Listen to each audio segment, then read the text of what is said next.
पूरे बिहार में शिक्षा विभाग के पदाधिकारियों ने जो घोटाला करने के लिए एक सुनियोजित साजिश के तहत एक प्लान वे में शिक्षकों को प्रताड़ित करना शुरू किया और इस प्रताड़ना के खिलाफ जब हम लोगों ने आवाज उठाई तो बर्खास्तगी का दौर शुरू कर दिया गया।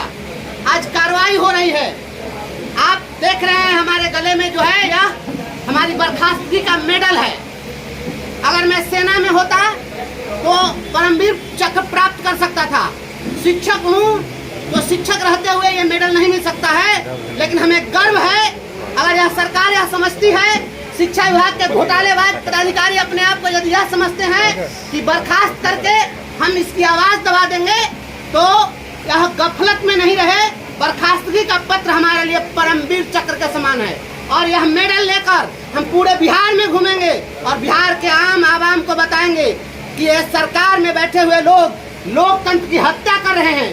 लोकतंत्र में हर व्यक्ति को अभिव्यक्ति की स्वतंत्रता है, अपनी बात रखने का पूरा अधिकार है। हमने कौन सा ऐसा गलत शब्द बोला था, हमने कौन सी ऐसी बात असंवैधानिक बात कह दी जिसके कारण हमारी बर्खास्तगी हुई। हम बिहार के आम आवाम को बताएंगे कि सच बोलने के कारण हमें बर्खास्त किया गया है और इस सरकार को औकात बता देंगे। नीतीश कुमार की नींद उड़ा देंगे। माननीय मुख्यमंत्री नीतीश कुमार, आपके शिक्षा मंत्री सदन के अंदर बोलते हैं, जब आप ही के सत्ताधारी दल के लोग जब आवाज उठाते हैं कि यह जो बैग है यह गांव गरीब के बच्चों को बैग देने के नाम पर, ये जो के पाठक मिस्टर मोगैम्बो, ये जो बैग के नाम पर जो शिक्षकों के साथ, बच्चों के साथ, समाज के साथ जो कृत्य किया है, ये इनके ईमानदारी का स्मारक है। ये 50 रुपए का भी बैग नहीं है। यह बैग ऐसा कोई भी बैग एक गरीब मनरेगा का मजदूर, रिक्शा पुलर भी अपने बच्चे के लिए ऐसा बैग नहीं खरीदता है। अगर हमने कहा कि यह बैग घोटाले का प्रतीक है, हमने यह कहा कि 50 रुपए का बैग है और इसका भाउचर अगर आप 1000 का बना रहे हैं, 500 का बना रहे हैं या 1200 का बना रहे हैं, तो यह घोटाला है या नहीं? और घोटालेबाज को घोटालेबाज कहता रहूंगा। और मैं मिस्टर मोगैम्बो को चुनौती देता हूं और शिक्षा मंत्री और बिहार सरकार के आला अधिकारियों को चुनौती देता हूं कि अगर तुम्हें हिम्मत है तो हमें जेल में डालो। पूरे बिहार के लोग सड़क पर उतर जाएंगे और ये जो घोटाला हो रहा है इसका भंडाफोड़ होगा। ये घोटालों को छिपाने के लिए और आपने हम पर कार्रवाई की है, हम इस कार्रवाई से डरने वाले नहीं हैं। और बिहार के अपने तमाम शिक्षकों को हम संदेश देना चाहते हैं कि आप बिल्कुल चिंता मत करिए, हम वो नहीं है कि पीछे हट जाएंगे। हमारी जो लड़ाई है सच के लिए, हमें गर्व है कि हमने शिक्षकों के मान सम्मान और स्वाभिमान की रक्षा के लिए हमने अपनी नौकरी कुर्बान कर दी है। जान भी कुर्बान करना होगा तो कर देंगे। और मैं आप लोगों को यह बताना चाहता हूँ, ये शिक्षा विभाग के अधिकारी और मुजफ्फरपुर का डीओ अजय कुमार सिंह और मुजफ्फरपुर का कलेक्टर, ये सब मिलकर यह घोटालेबाजों से मिलकर मेरे हत्या की साजिश रचा और ये सभी ने मिलकर हमारा मुख्यालय सकरा बनवाया जो नियम विरुद्ध था। और सकरा मुख्यालय बनवा करके ये लोग चाहते थे कि वहाँ पर आते जाते इसकी हत्या करा दे और मेरी जान लेना चाहते थे। और मेरी जब जान नहीं ले सके तो मेरी नौकरी ले लिए। हमें इसकी परवाह नहीं है। बिहार के 6 लाख शिक्षक हमारे परिवार की हिफाजत के लिए तैयार हैं, लेकिन घोटालेबाजों को जेल भिजवाना होगा। मैं मांग करता हूँ राज्य सरकार से कि 1 सप्ताह के अंदर ये कार्रवाई वापस हो और जो घोटाले हुए हैं इसकी निष्पक्ष जांच हो। सीबीआई से इसकी जांच होनी चाहिए, क्योंकि आपका कलेक्टर घुसखोर है, आपका पदाधिकारी चोर है और ये सब मिलकर बंदरबांट कर रहा है। नहीं तो मैं कह रहा हूँ कि भाउचर की जांच कराओ। यहाँ के पंचायती राज के जो मंत्री हैं आदरणीय केदार गुप्ता जी, उन्होंने कहा कि भाउचर की जांच कराओ। भाउचर की जांच क्यों नहीं हो रही है? जब एक शिक्षिका आरोप लगाती है कि निजी जमीन में समरसेबुल गाड़ दिया गया, मैं भाउचर पर दस्तखत नहीं की हूँ, उसका भुगतान कैसे हुआ? इसकी जांच क्यों नहीं हो रही है?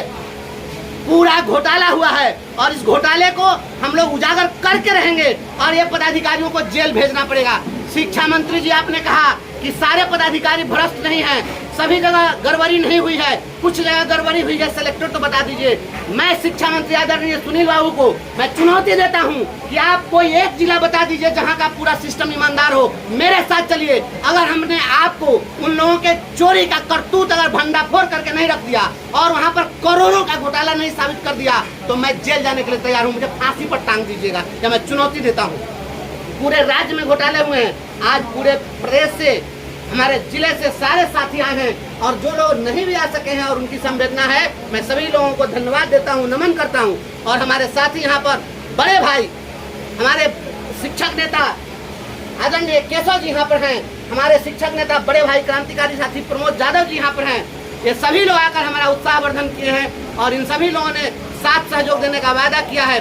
शेष बात मैं चाहूँगा कि हमारे श्रेष्ठ नेता हैं, इन लोगों से ही बात लीजिए, बिहार के तमाम क्रांतिकारी साथियों को, और आप मीडिया के लोगों को भी मैं धन्यवाद देता हूँ कि जो मोगैम्बो ईमानदार बनकर आया था, उसके चोरी की चर्चा अब घर घर में हो रही है, सदन में हो रही है। शर्म आनी चाहिए। घोटालेबाज पदाधिकारियों को जेल भिजवाने के लिए सड़क पर हम लोग उतरेंगे और शेष हमारे नेता लोग बताएंगे। आदरणीय हमारे बच्चों के साथ जो हुआ अन्याय हुआ, बैग घोटाला, बेंच घोटाला, इसको कैसे आप लोग सही करवाएंगे, ये बताइए।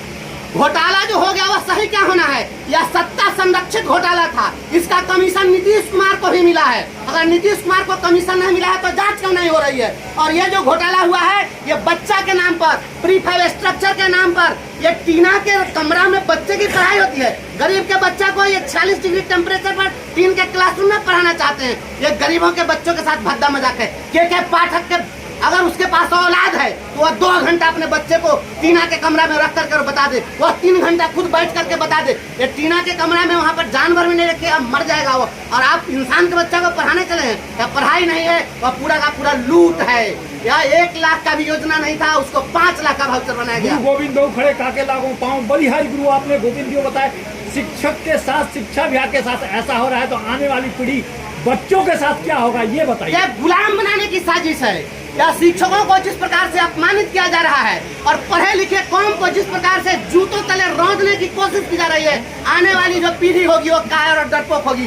जो बच्चा हमारे यहाँ पढ़ रहा है वही जब देखेगा कि हमारा शिक्षक, हमारा जो पढ़ाने वाला है, शिक्षक को तो बच्चे अपना आइडियल मानते हैं, जब वह देखेगा कि हमारे शिक्षक के साथ अत्याचार हो रहा है, कोई भी आ रहा है, जो भी आ रहा है वो पदाधिकारी ही बनकर आ रहा है, क्या कोई भी बच्चा जो मेधावी होगा वो शिक्षक बनना चाहेगा? क्या ऐसे वातावरण में कोई बनना चाहेगा? आप जान लीजिए, या बच्चों के भविष्य के साथ, देश के भविष्य के साथ खिलवाड़ हो रहा है। या शिक्षकों को नहीं सताया जा रहा है, बल्कि आने वाली पीढ़ी को डरपोक और कायर बनाया जा रहा है। इससे सतर्क रहना होगा और पढ़े लिखे कौम को आगे आना पड़ेगा। शेष बात